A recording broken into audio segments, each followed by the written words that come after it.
The best way to use subliminal messages to change your behaviors, your beliefs, build in massive confidence, and eliminate all unwanted behavior. Is it really possible to turn on some sounds and relax while they program your brain? Can you really improve your life with subliminal messages? Or are subliminal messages one of the biggest cons of all time? First of all, it is absolutely possible to use subliminal messages to change your life, but you need to use them correctly. Most people use them more or less passively, which means they don't get very good results. In fact, studies have shown that when used passively, subliminal messages are utterly useless. How so? In one study, they had study participants listen to randomized subliminal messages. Then they watched their behavior and surprise, surprise, none of them exhibited any changes. This is what you'd expect. Why?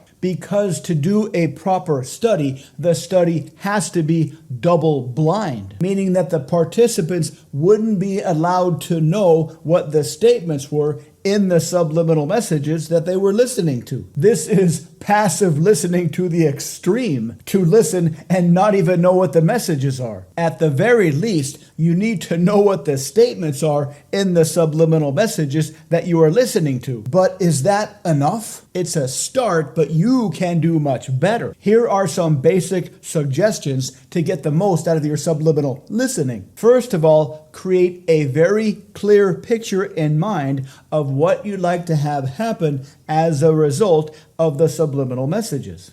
Create a very vivid imagination or mental movie that represents your success. Take some time and create it as vividly as you can. What do you see? What do you hear? What do you feel? What do you taste? What do you smell? Create one success visualization from the first person with you looking out through your own eyeballs. Create another success visualization from the third person so you can watch yourself enjoying the success that you will be enjoying. For best results, make sure this visualization is within reach. Don't make it so far out there it seems impossible. For example, if you've never run more than a mile, don't create a visualization of yourself winning the Olympics. Create as many intermediary goals as you can between now and your ultimate goal. As soon as you achieve an intermediary goal, go on to the next one. This will create very necessary momentum. It will also create a very strong belief in your ability to continue to succeed. If you only focused on the Olympic visualization, you might get discouraged and give up. The second idea to get the most out of your subliminal listening is to do some journaling at least 10 to 20 minutes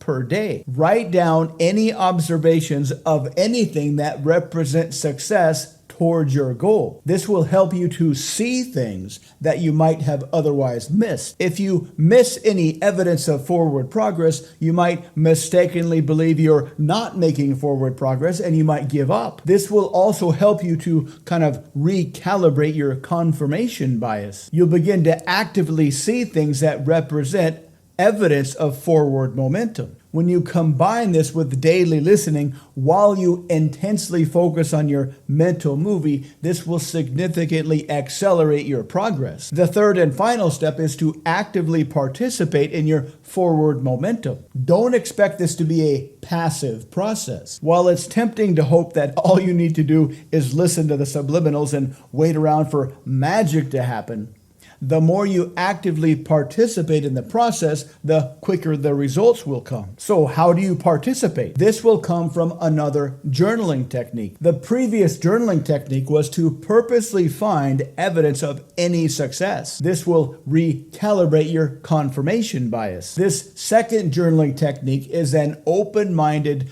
what if kind of journaling technique. Every day, brainstorm things that you might try that might accelerate your progress. Keep this as open-ended as you can. Don't look for any obvious steps that will get you obvious success. Keep this more in the realm like, maybe I'll try this, and then maybe I'll see what might happen. So what happens when you combine these two journaling techniques? You'll write down a whole bunch of ideas that you might try. And then you'll eventually try a couple of these. And then the results of these experimental ideas will then be filtered through your continuously recalibrated confirmation bias. This means you'll be trying random things, and then you'll be seeing results through your newly calibrated confirmation bias that you never would have seen otherwise. Now, let's be honest.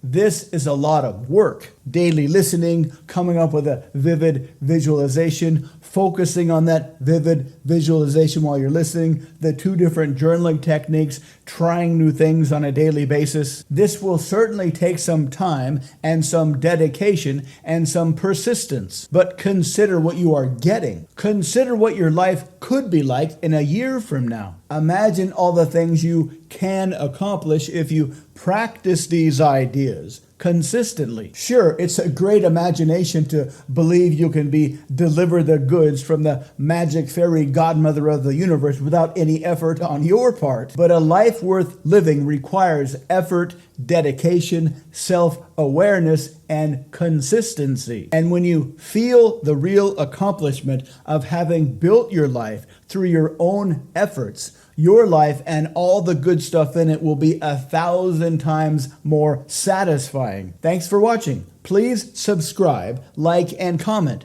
To learn more, please visit mindpersuasion.com.